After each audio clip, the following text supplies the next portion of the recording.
I genuinely just jump scared myself. I forgot I put this skin on for a thumbnail.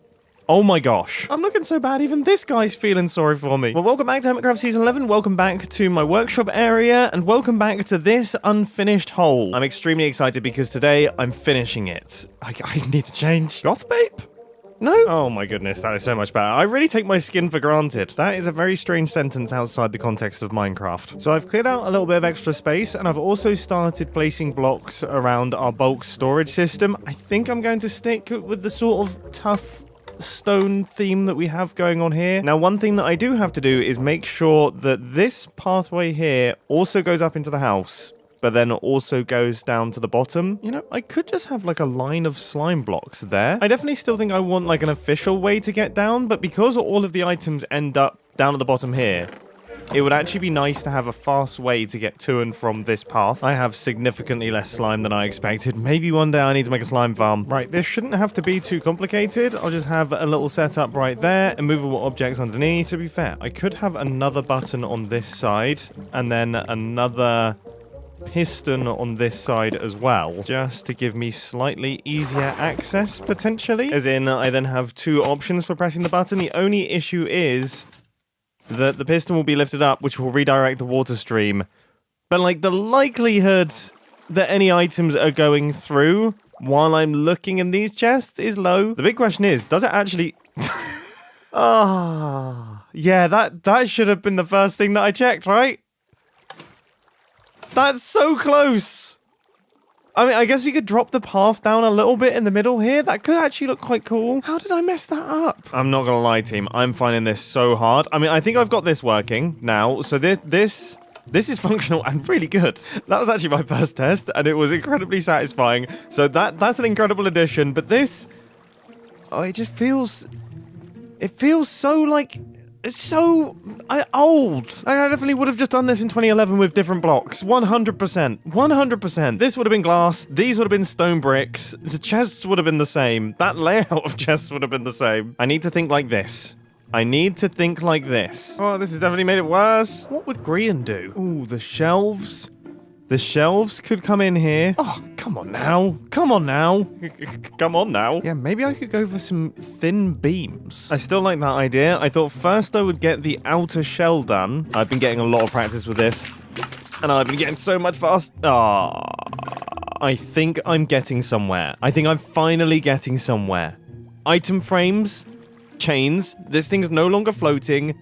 No awkward angle anymore. I'm not 100% certain on the underside, but we can definitely work on that. This thing is still incredibly satisfying, potentially one of the best parts of my base. I think I'm going to copy this ceiling. That was a good idea. I think it looks good. The rooms are starting to flow together really nicely now, and I have to say, the fact that we had to drop this so that our slime block jumper would actually work has made it so much cooler. This little step here genuinely adds so much to this entrance. So there we go. I've learned something. I'm liking where this is going. I don't massively like this, but it is going to be covered. Sorry to bump in like this. I just wanted to make sure everything was working okay and all the audio sounds okay. Hi, Mama. That was almost terrible.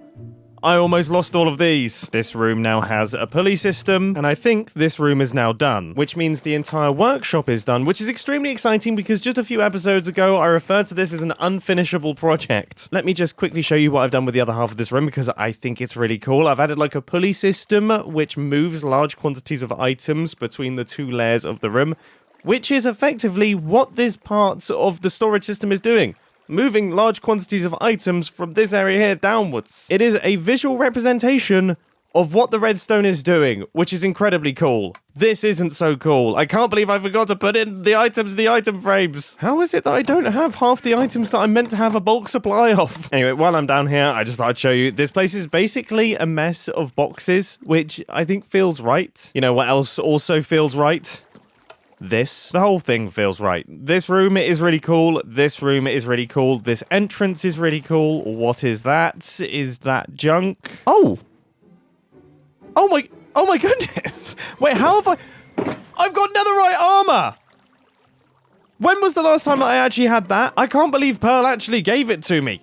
I can't believe Pearl is actually making me a firefighter. This is incredibly exciting. Although the fact that I didn't spot this absolutely blaze orange box in the middle of a room that I'm currently working on decorating does not speak to my fire detection skills highly, this is still an incredibly happy moment. Did she's even given me it? What? Like, I've even got this. Like, everybody wears wings. She went through the trouble of getting me netherite for a chest plate that I'm gonna be honest, I'm probably not gonna wear. I mean, what do I look like? What do I look like? What do I look like? Why have I not got this sooner? This is cool as. It goes so well with my shirt. It no longer looks like I'm wearing hyper-saturated jeans. Oh, incredible. Absolutely incredible. Oh, I might give up flight for this. I might actually give up flight for this. I might go back to walking.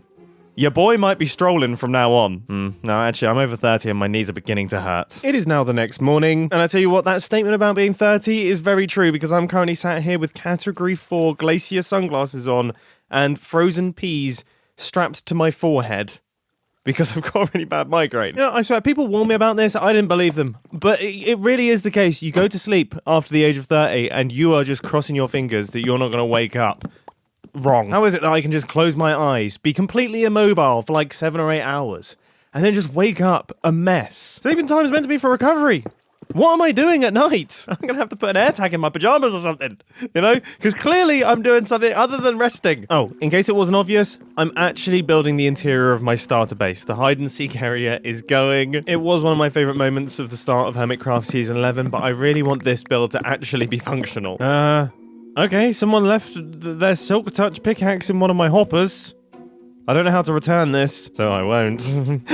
It hurts to laugh, so I tried to stop myself from laughing, and that noise came out, and that is so much worse. And it caused me to laugh anyway, which hurts. Oh, by the way, the entire interior of my house has now been removed. I even have an extra basement now. Oh, I forgot the ladder. So I have basement 1, which is part of the workshop, and then I have basement 2, which is part of the actual house, and then, how did I still forget the ladder? Goodness gracious me! Right, then I've got the ground level, and then I have the upper level. I assume this is where I'm going to sleep, although it is going to be very hard to decorate this thing. Oh, I also should stop avoiding the horse-shaped chicken in the room. Don't know how we got here. It's time to start building. Oh boy.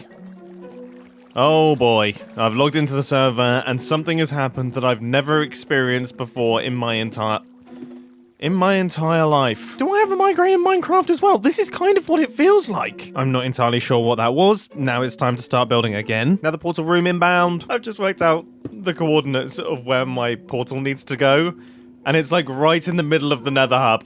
What sort of main character energy do I have? Of course, the other person is Grian. Oh, his actually looks really cool. Does mine actually take you through to the right space? I mean, I think I've done the maths correctly. Yes. Maybe I might have to decorate that at some point. But first, I need to decorate the room. Look at this engine. Come on, this is pretty cool. This is pretty cool. Look, we got like the engine block. We got wires running into it. The fuel tank. The fuel tank is something that I'm psyched about. This has me very excited. I kind of wanted my nether portal to feel similar to the windmills outside. Like advanced technology that has been cobbled together using completely regular bits and bobs. So everything is just like jankily connected. And I think it works beautifully. This is a super cool entrance into my base, and from here you can go down into the workshop area, which feels incredibly satisfying. Coming down this ladder looks great, but then you could also go up into my house, which is where I'm going to be living. Chicken is on the bed, so now I'm going to build this area, and I'm going to stop talking quickly because the Hermitcraft charity livestream has started and I want to watch it. I am now a few hours into the charity livestream. The first few segments have been done, and they are doing so incredibly well. They have raised over $100,000 already for Gamers Outreach. They're over $50,000 on the auctions, and that is climbing like crazy. I'm so proud of them. Like, I'm so proud of everyone involved. They're all doing such a good job. I am so jealous. I really want to be there, and I'm so upset that I'm not. Oh! And you may be wondering, why am I not there? Well, you see this freshly decorated house right here, this new house that I have. What the heck was that? Was that like planted by someone? You mean to tell me that creeper climbed all these stairs just to do that? I remain perfectly calm in that situation. You see this nice new house that I've got? You know, it's got lots of lovely rooms. It's different from what I had before. Well, that is also the case for me now in real life. I've got a new house. I sort of mentioned it half jokingly a few episodes back, and that's because I had put an offer on a house, but it wasn't official, so I said it as a joke. But no, the offer got accepted. I'm moving to Chamonix, which is insane. I am moving into the mountains. Literally the place that I've always wanted to live. Never thought it would be possible, and then the perfect house came up after like 18 months of looking, and we just went for it, and then now everything has turned upside down. But that doesn't stop me having the most severe worst FOMO. What is who is this creeper? Who's hired him? What in the John Wick Liam Neeson is going on here? I'm currently witnessing firsthand the buyer sign experience, and it's chaos. We just passed 500k in donations. What the heck? And now it's time to build some apartments. My plan of action is I want to get all of the apartments wrapping around this edge here, and all of the apartments wrapping around this edge here, and also this little segment here done by the end of today's Hermitcraft episode. I'm still in my MCC kit, but you know what? You know what? It can stay for a little bit. I actually had such a good time. It's ridiculous. Like, it was so fun. The vibes were good. I actually managed to come second in one of the games, and it did fairly well, unexpectedly, in certain others. I mean, I'm not sure if this is a spoiler, but yeah, we came stone dead last. Like, absolutely stone dead last. And I came 37th. But, you know, I actually had a really, really fun time. And over 1.2 million was raised for Gamers Outreach. What? I've added all of the details to these ones. Don't worry, these copper bars here are going to change color. I don't want this one to be fully cyan. I actually haven't waxed a single piece of copper in this entire build. So I think now I'm just going to do it in a single pass all at once. Okay, yep. These are looking pretty good over there. So now let's continue them on to the other wall. And I think the technique that I did a few weeks ago, which is just placing in all of the outsides first to get them laid out, and then doing a secondary detail pass is probably the way to go. What do we think to these two merging? I actually think that looks kind of cool. And I think it does work. It's something I realized I did quite a bit on the first ones and then kind of stopped doing for the other ones. Oh, except that is a really good example. God, how did I manage that? Progress is progressing. I've got an absolutely massive corner module right there. We've got a handful here. They always look a little bit strange when we don't have any decoration. I've also chosen a few extra ones up there. Now, the big question is the backs of these. I mean, I will do the back of this one. The back of this one, though, that might be a billboard, you know. Maybe a big old billboard. Oh my goodness, these cauldrons have begun to fill up with rainwater. I always forget about that game mechanic. I am done with all of the templates going up to this edge right here. Now, it's been a while since I've actually shown what the plan is, but remember there's going to be a wall going to, I think, probably around about there, kind of where the cherry blossom area ends. Oh my goodness, actually way further, because it connects up to this wall over here. What? I have so much building to do. I've been faffing about with interiors for like the past couple weeks. What I got like huge amounts of stuff to do. I've been fiddling around with oil spills and the angles of this guy's head and gathering fish for a pond. I've been building benches with lampposts and making little toolboxes and storage for robot buttocks. I've got skyscrapers to build. I will say though, it is quite nice going to bed in an actual bedroom. And also this view, absolutely adorable. I've got all of these modules lined up. Again, I think I mentioned this block here. This is going to be a big power station. This is going to be what's running the entire city. It's also going to have really tall chimneys off the top of it to balance out the composition of the entire build. Because if I view this thing from back here, you can see that a lot of the weight is off to this side. And adding some bits that extend upwards here really helps. I've started placing in some modules over here, and I've realized something that I think is pretty interesting. I've made these a little bit wider. I hadn't noticed that I had made them wider compared to a large majority of the ones over here. And it kind of messes up how you perceive the scale. These ones feel closer than these ones, even though these are significantly closer than these. So now if I switch these out and actually make them a lot smaller, let's say we cram 3 tiny ones into this gap. Oh my goodness, it actually works. Now that looks further away. I could actually use that if I was really smart. Like, I could do some forced perspective on this build. It might be a bit late now, but for future seasons. To be fair, I might have accidentally done that with this house. Like, this house is way bigger than the size that it should be, if that makes sense. Like, this is kind of like a 2.5 story house here, but it is pretty big. And then these are meant to be like 3, 4-story apartment buildings, and they're probably shorter in block height than this, which makes it feel like these are way further away than this is. Did that make any sense?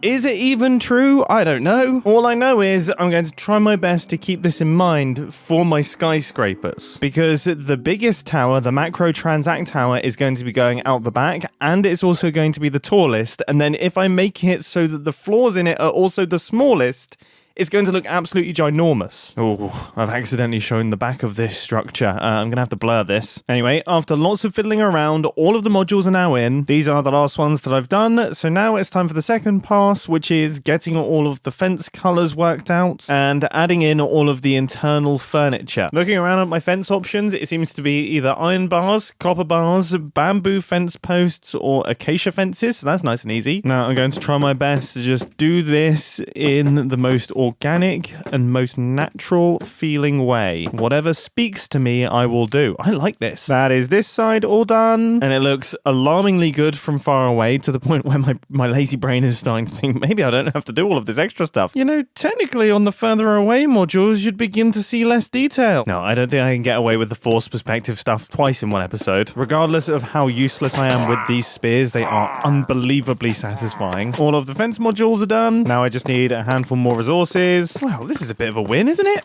Oh, an 8! I would say this is everything that I need to decorate my apartments. One thing that constantly surprises me in Minecraft is the suggestion of a thing becoming a thing. Like this here, I'm not entirely sure what this is, but it feels right. Same thing goes for this. Same thing goes for this. In fact, same thing goes for basically anything that you can see around here. I'm not gonna lie, despite the fact it's quite cramped, I am very jealous of this barbecue setup. After about an hour of imagining every form of balcony-based furniture, all of these are now completed, and it has made my base feel significantly more sprawling than it did before. I have now added all of the details onto the other side as well. This is an incredibly large number of apartments. But again, it is making a difference, and I think with the extra details added here, it has kind of expanded this build outwards and makes it feel a little bit more balanced. So now it's time for the final set of details, which for me is the most enjoyable part. All of the exterior bits and pieces, all of the wires, all of the lanterns hanging off the front, all of the air conditioning units, everything that actually makes these structures look like these structures. And I thought it would be best to do this in the form of a time lapse. And now that I've done a lot of this, I've gotten pretty efficient at it. I would say like 20% of my brain's storage capacity currently is dedicated to ways in which you can make various different cables and air vents and different assortments of gubbins in Minecraft. Like I've probably moved out a bunch of really important information, and now I have that dedicated now, but it does mean I'm quick at it. You know, I can fly on through, I can just look at something and decide, oh, okay, yeah, we need some cables down here, we need a few lever actions there, this is where the cables will pop out through. Oh, yeah, we could probably do with some air vents down at the bottom here, maybe a little bit of guttering, this is where the water would escape. I don't know if this is good or bad, but it has made this build come together quite nicely. So everything is all completed, the sun is setting in the background, and this part of the structure, this first part of the gigantic mega city, is looking very, very cool. I am so glad that we went for this sort of jumbled mess. You know, when I originally envisioned the entire city, this was going to be just one big square. I was going to make a square, it was going to be flat edges, there was going to be no real texture to the actual build itself, no organicness. And let's be real, I think that would have been pretty pants. This looks so much cooler, so much more interesting. There's so much more for your eye to focus on, but also there's so much going on that your eye can't really focus on anything, and it kind of leaves it as like a noise pattern, almost more of like a texture than any individual build. Yes, you may have noticed that I realized I'd run out of rockets halfway through that clip. So now that the outside is all fully completed, this edge is done. In the next episode, we will start work on the big factory here, and then also get this structure to actually be something solid, which will then lay the groundwork for the game that I'm creating and actually turn this into a proper build.